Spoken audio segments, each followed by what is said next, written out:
Labdien, cienījamie klausītāji! Šodien es gribētu piedāvāt lekciju Raganas un Raganu prāvas Latgales teritorijas 19. un 18. gadsimts. Šī lekcija tapusi projekta Māģija un maņticība Latviešu zemnieku pasaules uzskata sistēma 16. un 18. gadsimts ietvaros.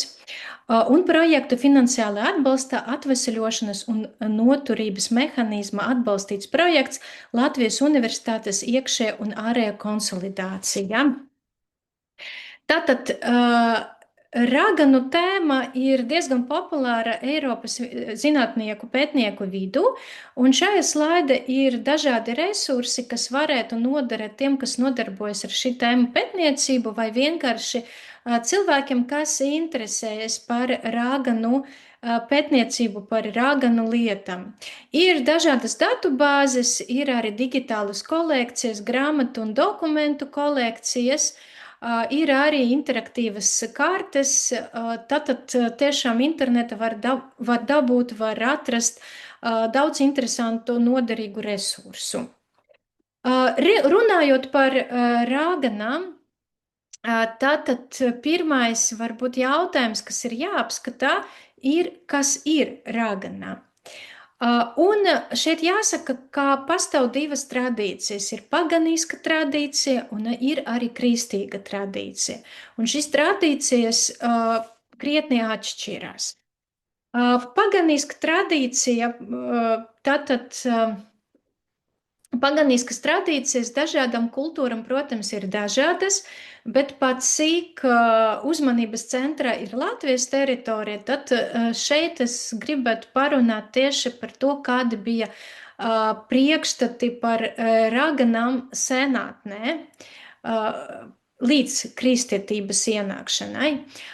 Un mums šajā tēmā ir ļoti interesants pētnieks Sandis Laime, kas pēta folkloru un raganu tēlu. Un viņam iznāca arī monogrāfija Nakts raganas. Un šajā monogrāfijā tieši arī tiek rakstīts par to, kāds ir bijis raganu tēls, kā veidojas šis tēls, kā attīstījies šis tēls. Un tātad sākotnēji, tātad senākā tradīcija ragana ļoti atšķiras no mūsdienu izpratnes.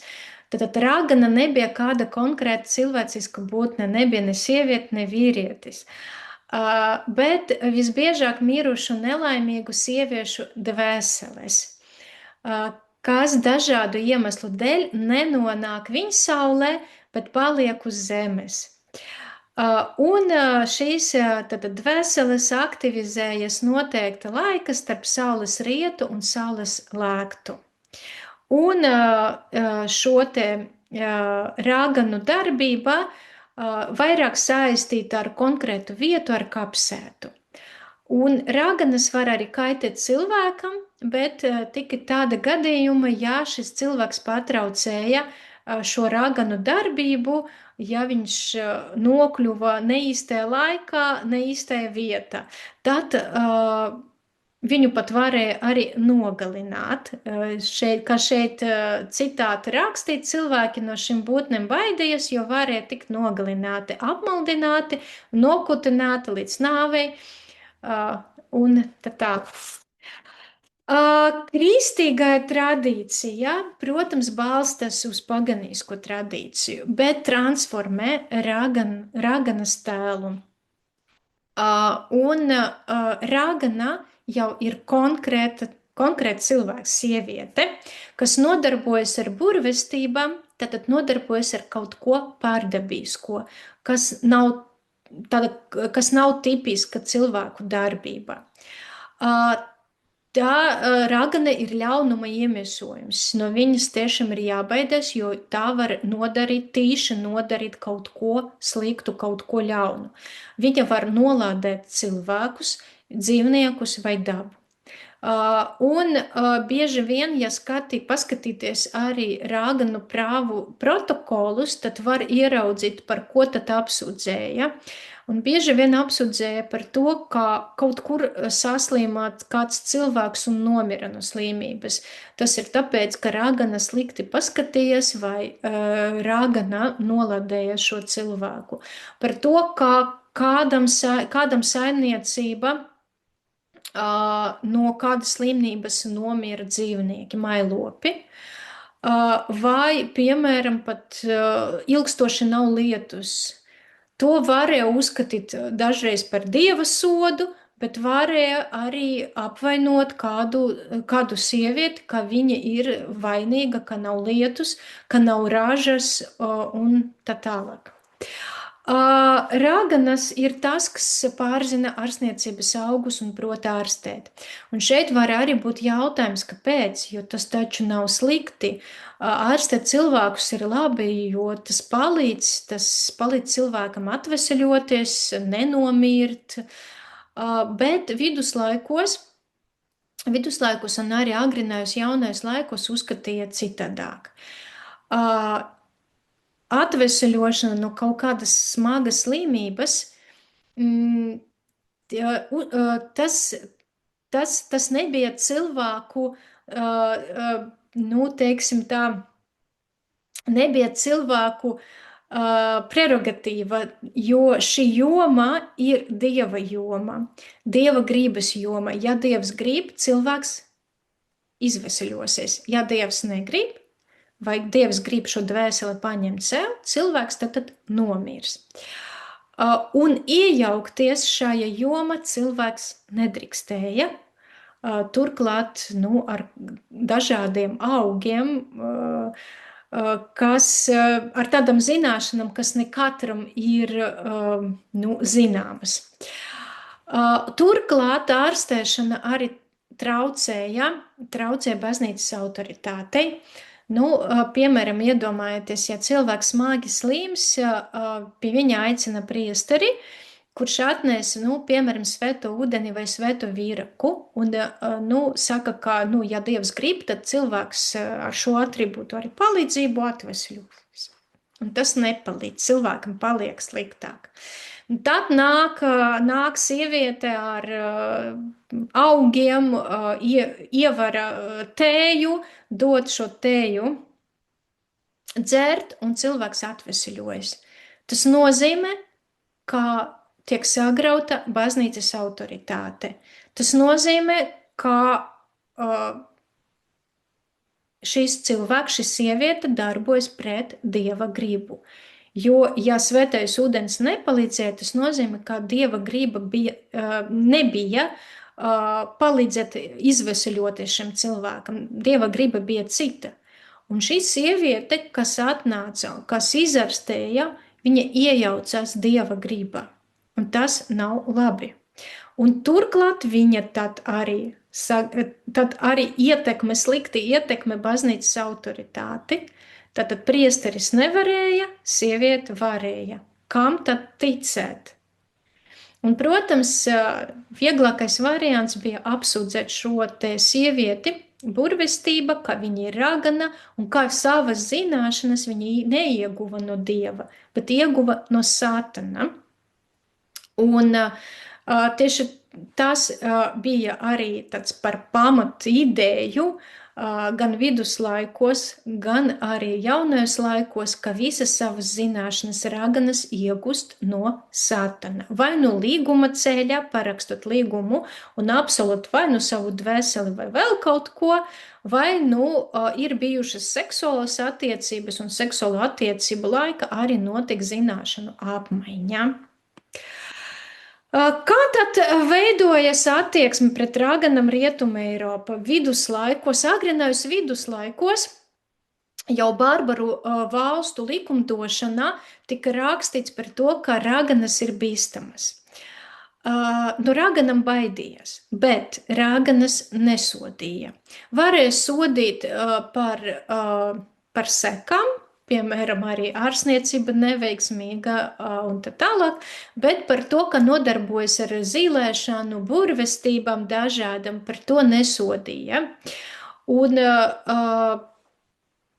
Tas ir viens, ja, un līdz 13. gadsimtam, kad jau nostiprinājas baznīca, tad tika uzskatīts, ka raganu darbība ir tikai ilūzijas un fantāzija.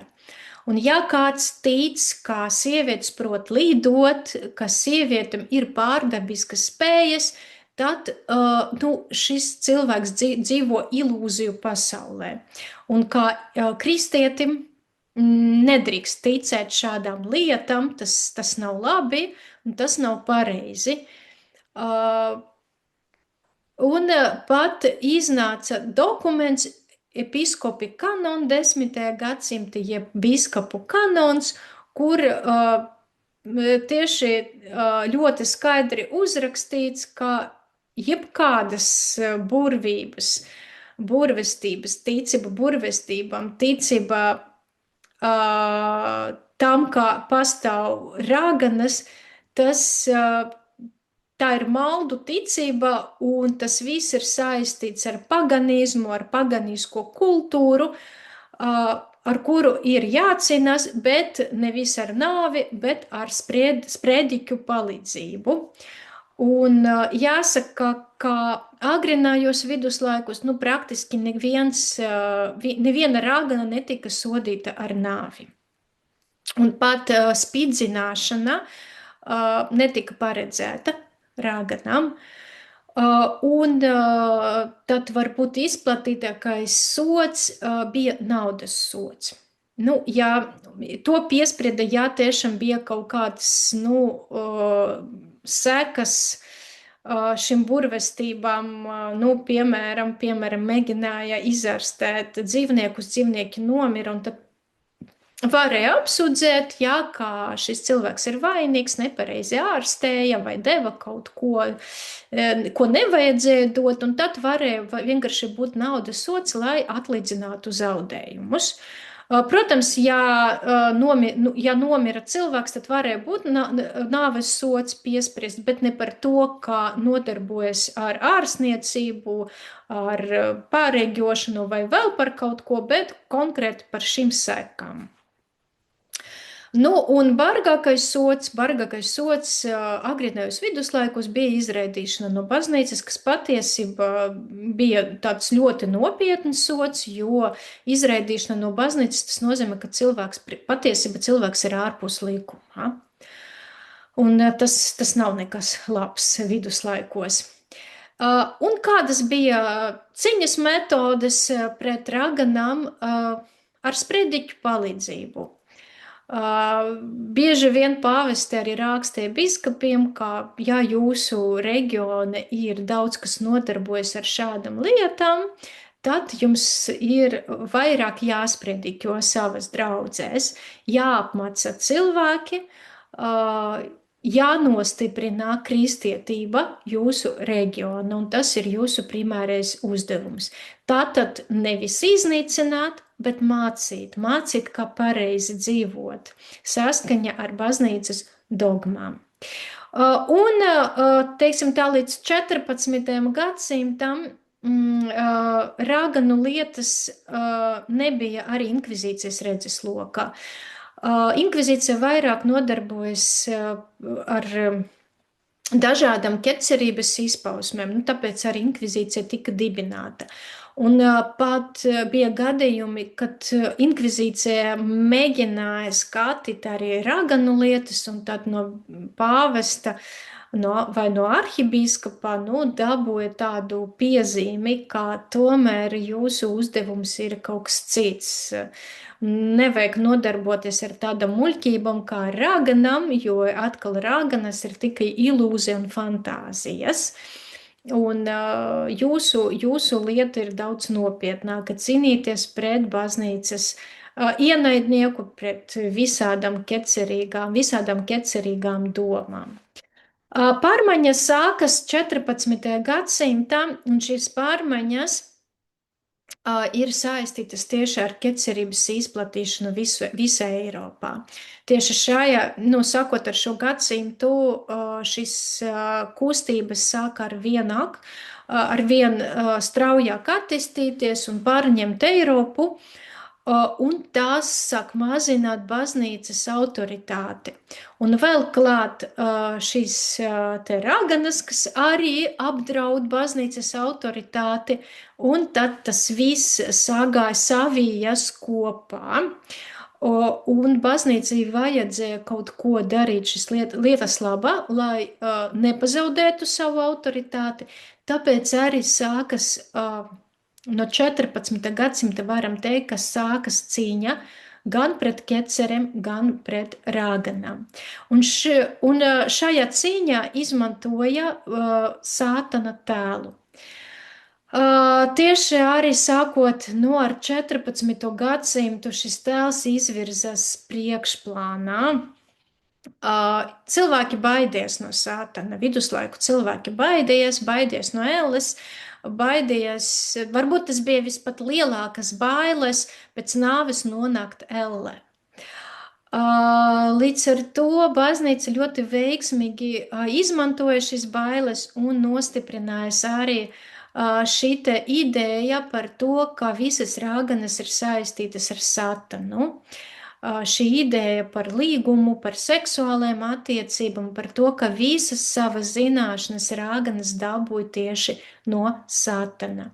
Un tagad, kad šī doma sāk nostiprināties, rāganas vājāja ne tikai baznīca, bet arī parasti cilvēki, ciemu iedzīvotāji, pilsētu iedzīvotāji, jo tiešām rāgana kļuva par tādu ļaunuma iemiesojumu.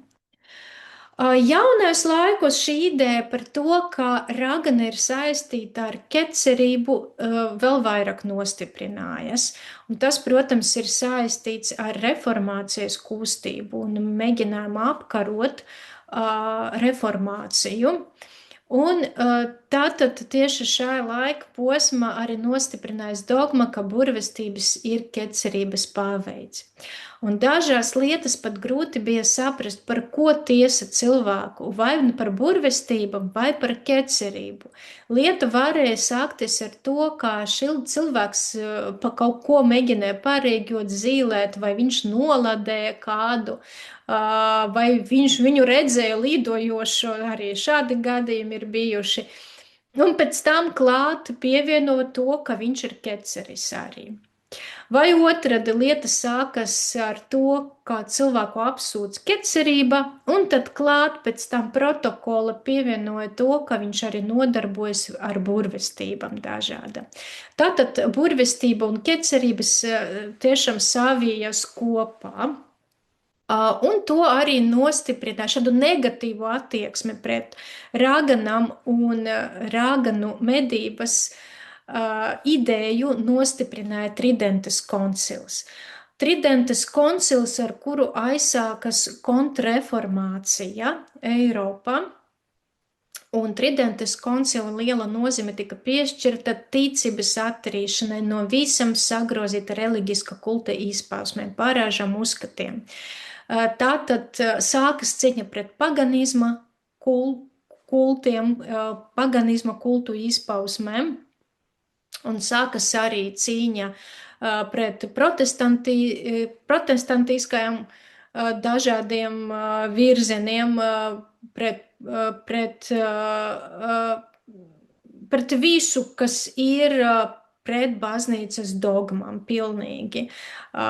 Ja kāds interesējas par renesanses laiku, tad droši vien zina, ka arī māksla tika pārvērtēta un mākslas darbi, teiksim tā, tika piekorigēti, ka nedrīkstēja būt, tad nedrīkstēja attēlot kailus cilvēkus, un tad vienkārši visu šo kailumu aizkrasoja. Lūk, līdz ar to, ka tika pasludināta šāda cīņa pret baznīcas ienaidniekiem, un par šādiem ienaidniekiem uzskatīja gan protestantus, gan arī raganas, tad raganu lietas arī nonāca inkvizīcijas redzes lokā. Un tagad inkvizīcija nodarbojas ne tikai ar ķeceriem, bet arī ar raganām. Un no šī brīža mēs varam arī pateikt, ka raganu medības un raganu prāvas kļuva Eiropa par masveida parādību tieši no šī brīža. Kas tad notika Žečpospolitas teritorijā? Tātad šī teritorija mums ļoti interesē, pat cik Latgales teritorija šajā laika posmā ietilpa Žečpospolitas sastāvā. Un, protams, ir jāpaskatās, tātad vai Žečpospolita atšķirās no pārējais Rietuma Eiropas, kur tad šī raganu procesi bija aktuāli un bija tāda masveida parādība. Uzreiz var pateikt, ka būtiski atšķirās. Kas ir Žečpospolita agrinājos jaunajos laikos? Paši tātad šis valsts pilsoņi savu valsts sauca par republiku. Jā, bija karalis, bet karalis bija ievēlēts, un lielu lomu spēlēja muižniecība. Un muižniecībai bija piešķirtas lielas brīvības un privilēģijas, un viena no brīvībām un privilēģiem bija ticības brīvība.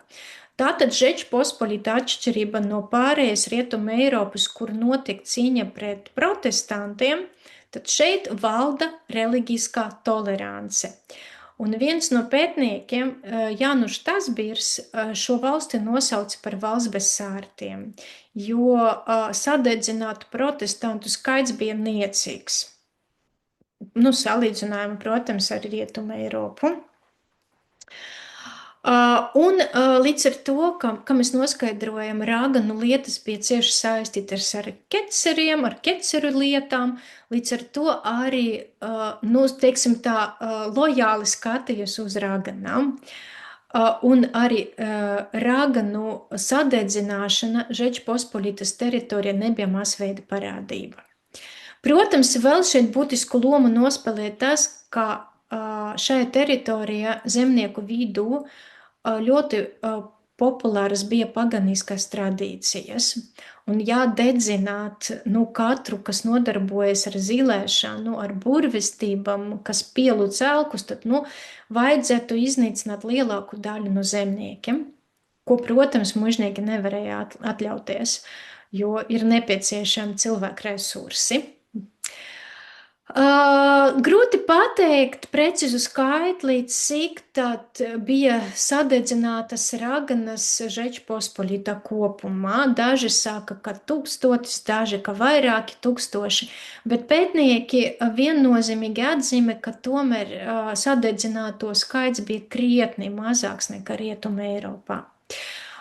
Lietuvas lielkņazīs pētnieks Vitālijs Bils saskaitīja, kā 200 gadu garumā bija 130 raganu lietas. Vismaz tas, kas ir pieejamas, ko var identificēt šobrīd. Kas 200 gadu garuma, tas ir ļoti, ļoti maz skaits, tiešām ļoti maz skaits. Ja mēs paskatīsimies tagad uz Latgales teritoriju jau detalizētāk, tad jāsaka, ka šeit situācija ir tāda, ka mums tiešām trūkst avotu. Raganu prāvas izskatīja civila tiesa Žečpospolitas teritorijā, pilsētas tiesa.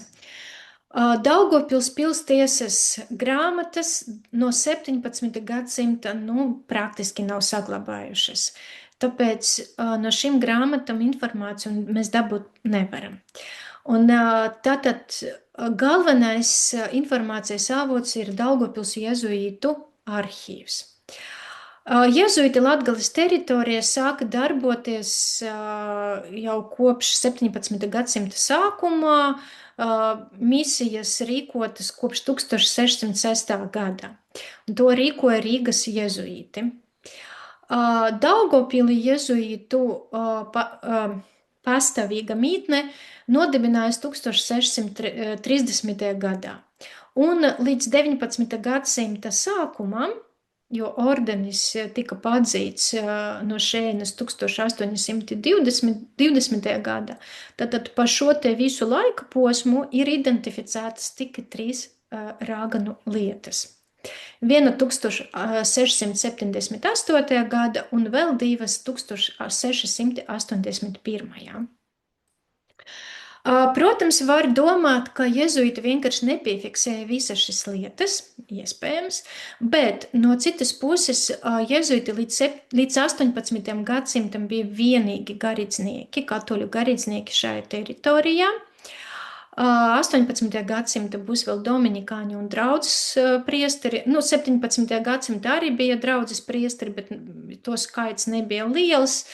Un viņi kalpoja tāda ļoti tāda šaura teritorija, noteikta šaura, tāda geografiski šaura teritorija. Jezuīti savukārt rīkoja misijas visa Latgales teritorijā. Un jezuīti arī kalpoja cietumā, un viņi bieži apraksta to, ka viņi nāk uz cietumu, kur ir cietumnieki, viņi arī raksta, par ko ir notiesāti šie cilvēki, kāds sods viņam draud, viņi uzklausa šo cilvēku grēksūdzes.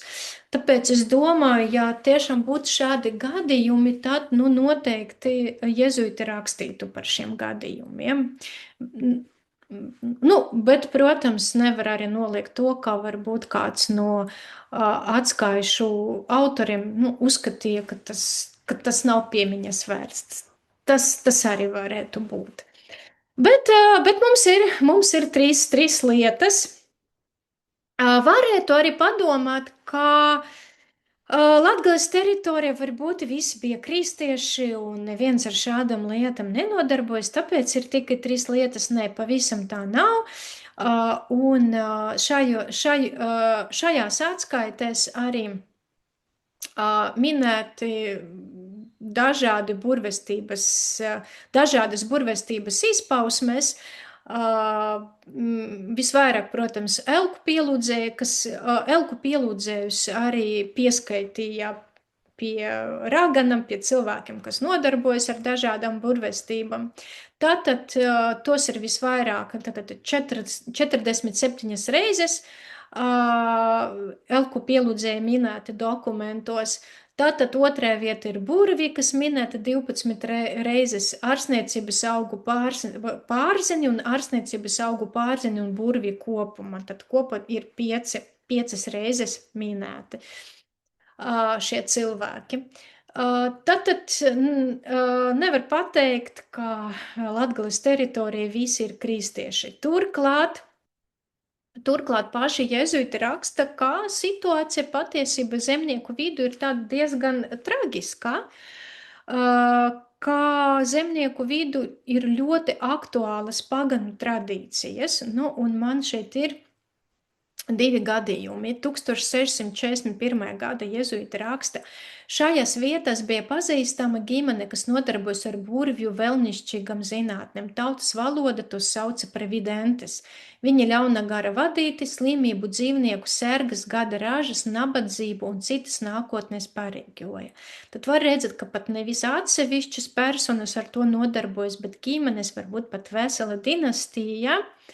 Un šajā fragmentā vēl ir interesants tas, ka it kā viņi pareģo, ka var notikt kaut kas ļauns, kaut kas slikts, lai brīdinātu, bet šī darbība ļoti negatīvi tiek vērtēta.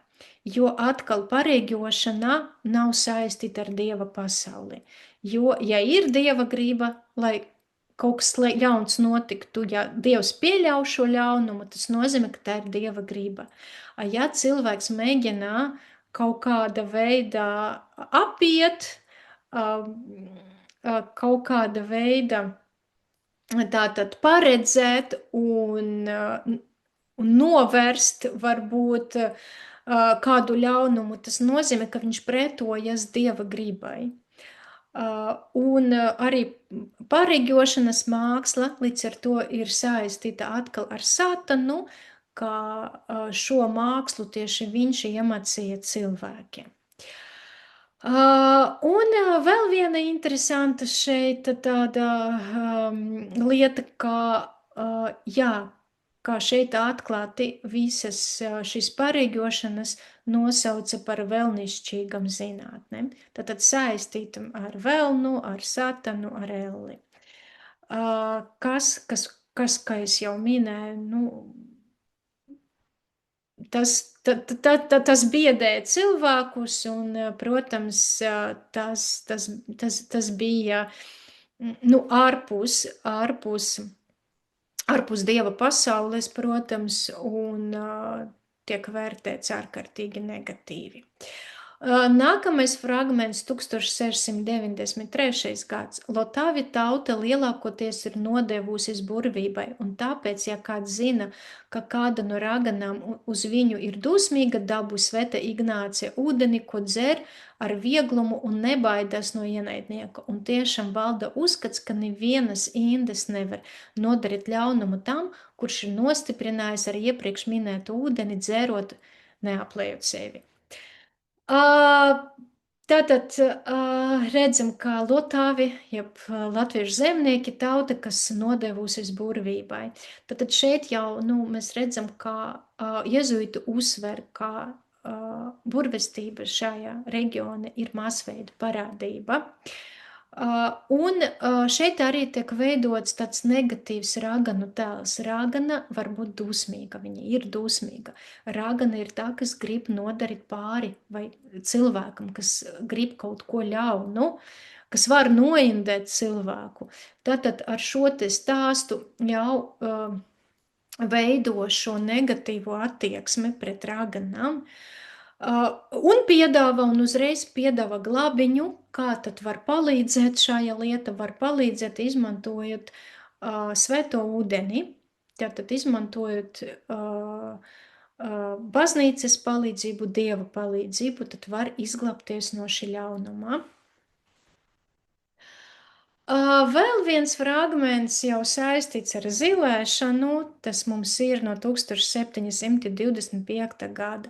Zilēšanas rīks latviešu valodas virbus, tas ir uz diega iekarinātas vaska bumbiņas, ar kuram izseko, no kurienes nācis kāds ļaunums.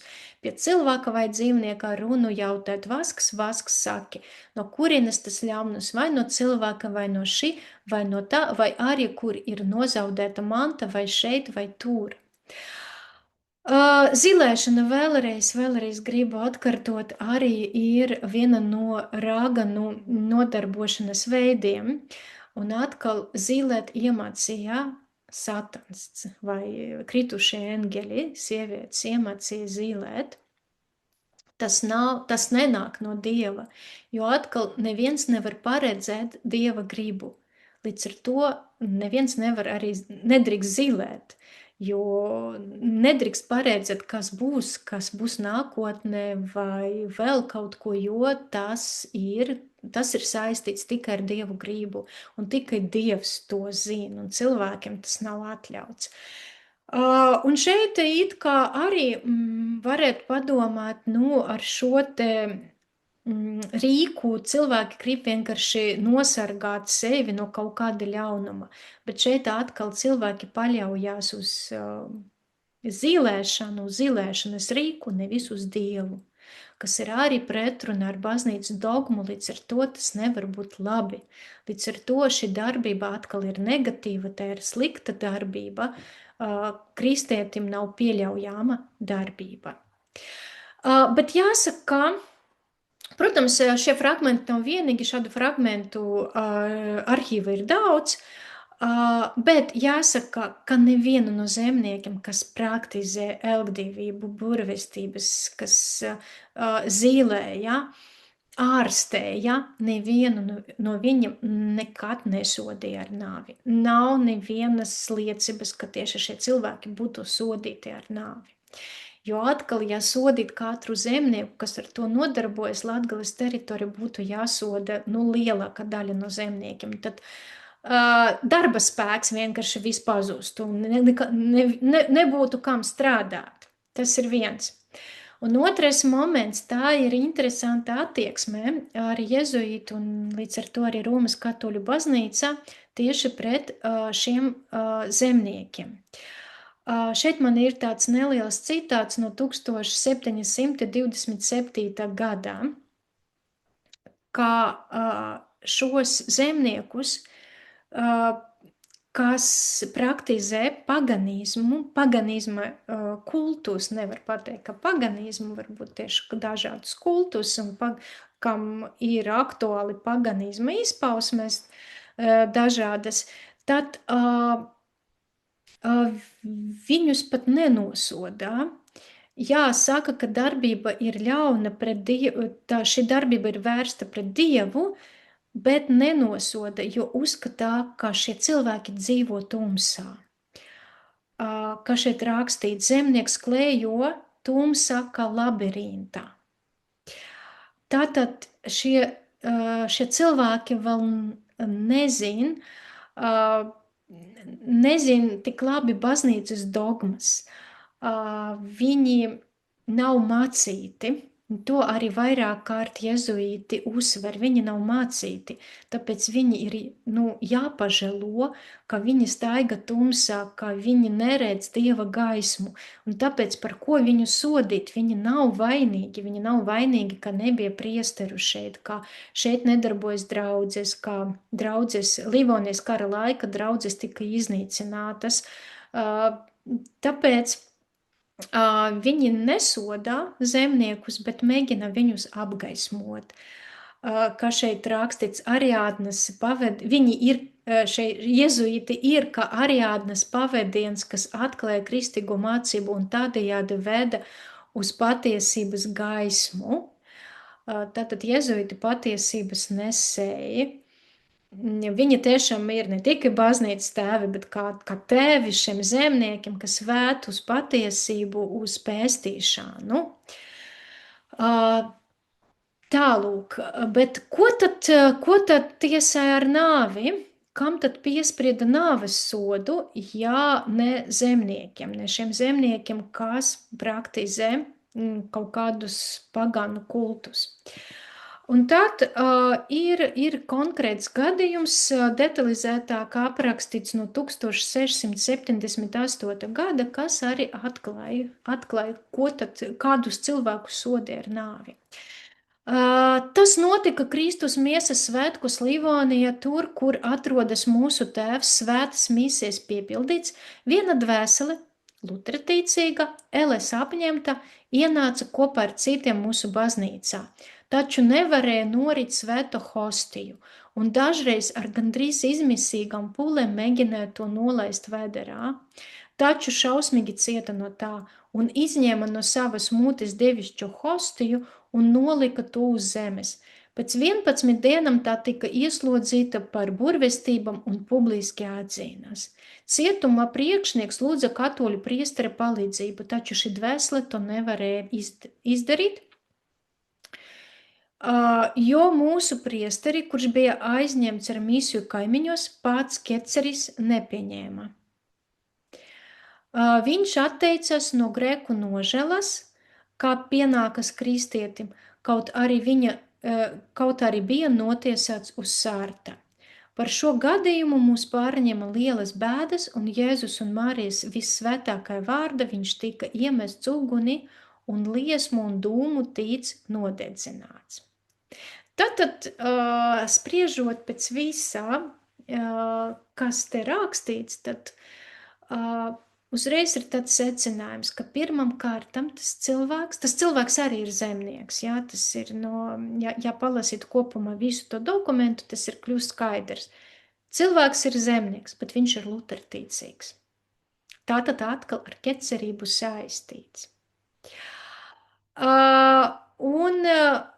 Lai gan ir ticības brīvība, bet kecerība klāt burvestībām, tas ir tāds pastiprinošs, vainas pastiprinoša darbībā, ka tu izvēlējies luterticību, nevis Romas katoļu baznīcu. Vēl, kas te ir svarīgi, kāpēc es te arī uzsveru, ka šis cilvēks ir luterticīgs. atšķirība no pagānu, no zemniekiem, kas praktizē pagānu kultus un kas staiga tumsā, cilvēks, kas ir lutertīcīgs, viņam kristīga mācība ir jau zināma. Tātad viņam ir zināms, kas ir slikts, kas ir labs, un viņš var atbildēt jau par savu rīcību. Ja zemnieks, kurš nav mācīts, par to nevar atbildēt, viņu var tikai pažēlot un mēģināt viņu mācīt, tad luterticīgais jau to zina.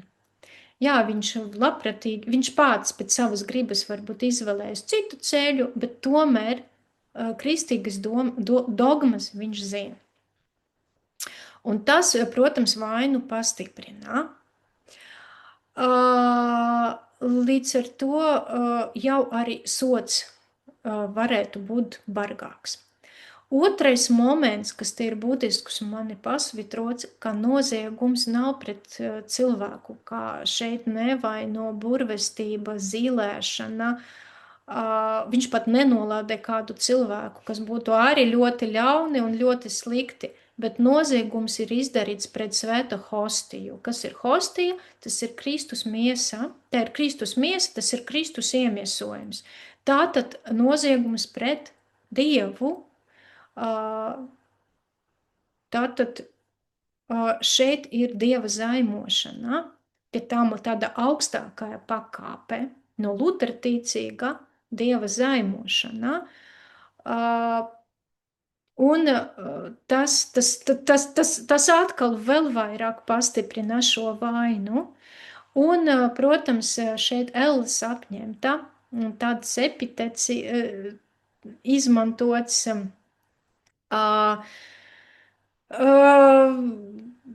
kas arī, teiksim tā, uzreiz to visu savieno kopā, varbūt kā luterticīgais, kas nodara šādu noziegumu, protams, viņš ir saistīts atkal ar satanu un ar elli, jo neviens cits nevarētu uzdrošināties nodarīt pāri tātad pašam Dievam.